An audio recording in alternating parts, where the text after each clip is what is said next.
उसने लड़ाई जीत ली थी और वह विजेता था। हेलो एवरीवन, स्वागत है आपका आईएएस विद्या मित्र में। आज की कहानी में हम विजेता, जो कि रघुवीर सहाय द्वारा लिखी गई है और एक दुनिया समानांतर में दी हुई है, उसको पढ़ेंगे। इस कहानी में दो प्रमुख पात्र हैं, कामनी और अशोक। कामनी और अशोक देखिए संतान नहीं चाहते, लेकिन दुर्घटनावश कामनी गर्भवती हो जाती है। अब ये कहानी 1900 दशक के पहले की है, जब भारत में गर्भपात को कानूनी मान्यता प्राप्त नहीं थी। इसलिए वह स्वयं प्रयास करता है कि गर्भपात हो जाए।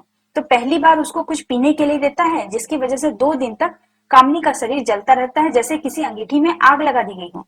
और फिर दूसरी बार कोई दवाई लेकर के आता है, जिसकी वजह से 4 दिन तक उसको जबरदस्त बुखार रहता है, लेकिन इसके बावजूद गर्भपात नहीं हो पाता है।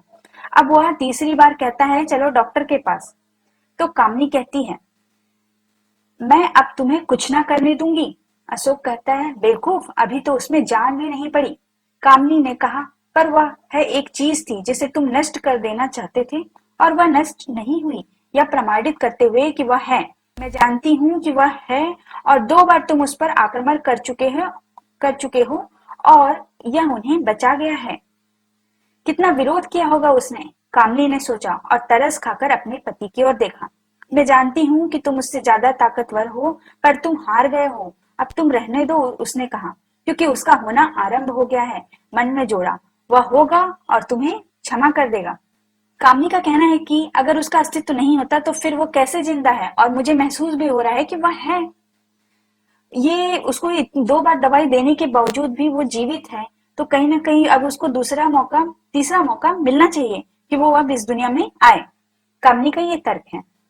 और फिर कहानी के अंत में कामनी माँ बन जाती है। अशोक को अब क्या डर लगता है कि उसका बच्चा उसको माफ करेगा या नहीं करेगा। उसको डर था कि मैंने उसको 2 बार मारने की कोशिश करी, ये जब उसको पता चलेगा तो फिर क्या होगा। कहानी का अंत होता है लड़के ने अपने बाप की ओर देखा ही नहीं, न कुछ समझा कि वह कौन है और क्या चाहता है। उसे जरूरत भी न थी। आंखें बंद किए हुए वह निष्पृह भाव से अपना काम करता रहा, कद्दू जैसा पड़ा रहा। उसने एक लड़ाई जीत ली थी, और वह वहां था अक्षत और संपूर्ण, जैसा कि वह दूसरों के बावजूद बना था। कुल इतने से ही उसे फिलहाल मतलब था।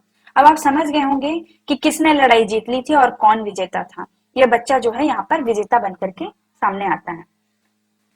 शिल्प की दृष्टि से देखें तो भाषा और शिल्प में इनके रघुवीर सहाय जी की पत्रकारिता का प्रभाव यहाँ पर दिखाई देता है। सीधे सरल कथानक, अपनी कहानियों के माध्यम से भाषा का पारंपरिक मोह त्याग कर सरल और बोलचाल की भाषा जो आम आदमी के समीप होती है का उपयोग अपनी कहानियों में इन्होंने बखूबी किया है। प्रतीकात्मक भाषा का प्रयोग करते नजर आते हैं, जैसे वह शब्द जैसे गर्भ को संबोधित करते हैं।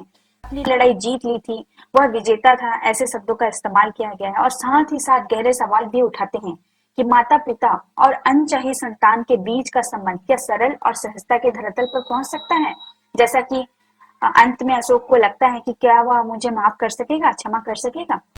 Thank you.